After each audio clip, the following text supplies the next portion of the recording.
বাংলার ব্যাটন নিয়ে রাতেই ফেরা বাড়ি বুবাইয়ের। হাওড়ার রানীহাটি উলুবেড়িয়া হয়ে কোলাঘাট থেকে কাঁথি মুখ্যমন্ত্রী শুভেন্দু কনভয় ঘিরে নজর কাড়া উচ্ছ্বাস। বঙ্গের কুর্সি জয়ের পর হিরোর ওয়েলকাম শুভেন্দুকে।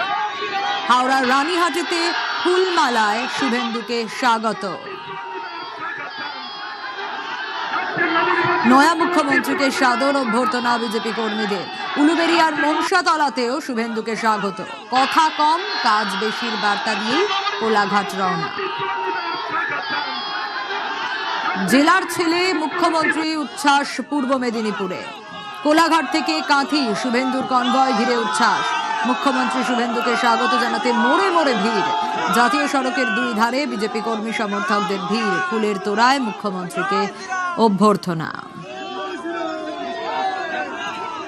বাংলার ব্যাটন নিয়ে রাতেই বাড়ি ফেরা বুবাইয়ের। ঘরের ছেলে বাংলার মুখ্যমন্ত্রী। বাঁধ ভাঙা উচ্ছ্বাস কাঁথিতে। ডাকনাম বুবাইয়েই পাড়ায় পরিচিত শুভেন্দুকে দেখতে ভিড়। গভীর রাতেও উপচে পড়া ভিড় কাঁথির শান্তিকুঞ্জের বাইরে।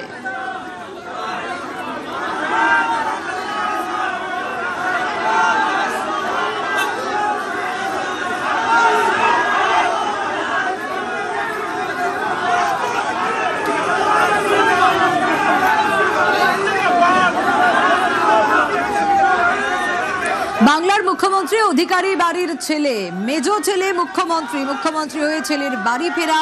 গতকালের ছবি তো দেখালাম, শান্তিকুঞ্জ আবেগে ভেসেছে, বাবা মা আবেগে ভেসেছে, পাড়ার লোকেরা দূর দূরান্ত থেকেও ভিড় জমেছে। কিন্তু সকালবেলার ছবিটা ঠিক কি, একটু সুস্মিতার কাছ থেকে জানার চেষ্টা করি। সুস্মিতা, শান্তিকুঞ্জের সামনে আজ সকাল থেকে ছবিটা ঠিক কি? দেখো, শুভেন্দু অধিকারী তিনি বরাবর অনাড়ম্বর জীবন পছন্দ করেন। কোনো কালেই তিনি দেখনদারিতে অভ্যস্ত নন, সে কথা বারবার বলেছেন। এবং পাশাপাশি তিনি অত্যন্ত ডিসিপ্লিন ছোটবেলা থেকেই, সে কথা প্রকাশ্যেও তিনি বহুবার বলেন। শান্তিকুঞ্জ শুধু নয়, গোটা পূর্ব মেদিনীপুর জেলা এই মুহূর্তে উৎসবের মেজাজে। তার কারণ গতকাল কলকাতা থেকে কাঁথি তার বাসভবন শান্তিকুঞ্জ পর্যন্ত যাত্রাপথে বহু জায়গায় মোড়ে মোড়ে কার্যত সেখানে কর্মী সমর্থকদের ভিড়। ঢাক ঢোল বাজনা আবির ফুলে শুভেন্দু অধিকারী তাদের নতুন মুখ্যমন্ত্রী। শুধু মুখ্যমন্ত্রী নয়, অবশ্যই শুভেন্দু অধিকারী যে কথা বারবার বলেছেন, তিনি ঘরের ছেলে, নন্দীগ্রামের ভূমিপুত্র, নন্দীগ্রামের বেটা। শুভেন্দু অধিকারীকে স্বাগত জানাতে আবাল বৃদ্ধ বনিতা তারা রাত 2টো পর্যন্ত অপেক্ষা করেছেন, কেউ কেউ রাস্তার মোড়ে দাঁড়িয়ে। এবং সকালের ছবিটা কিছুটা অনাড়ম্বর, তার কারণ যে গতিতে যে ছন্দে পূর্ব মেদিনীপুর চলে, কিংবা কাঁথির এই সেন্ট্রাল বাস স্ট্যান্ড বা শান্তিকুঞ্জ চত্বর চলে, সেই একই রকম রয়েছে।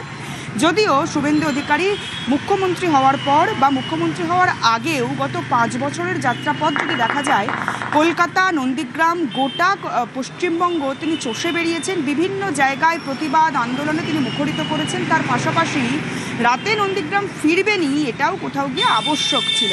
গতকালও তার অনর্থ হয়নি, গতকালও সেই একই ঘটনা ঘটেছে। নন্দীগ্রাম তার কাঁথি তার বাসভবন, সেই বাসভবন শান্তিকুঞ্জ একেবারে, এবং সেখানেই তিনি ফেরেন।